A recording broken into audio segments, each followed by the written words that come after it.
কুলে আসবি, তুই আমার কুলে আসলে আমি তোরে পূর্ণাঙ্গ জড়ায়া ধরবো, আর আমি মার কোনো কিছু লাগবে না।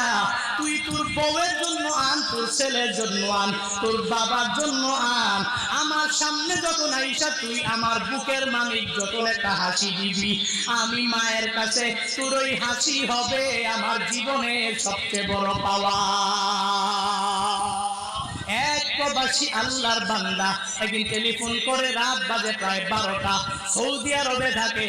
টেলিফোন করে বলে, হুজুর একটু আগে আপনার মায়ের একটা বয়ান শুনলাম, মা বাবার বয়ান শোনার পরে এবার মনে করলাম আমার কিছু দুঃখের কথা আপনার কাছে শেয়ার করব। প্রবাসী আল্লাহর বান্দা গভীর রাতে আমারে টেলিফোন কইরা কইরা বলতে লাগলো, হুজুর আমার মা বাবার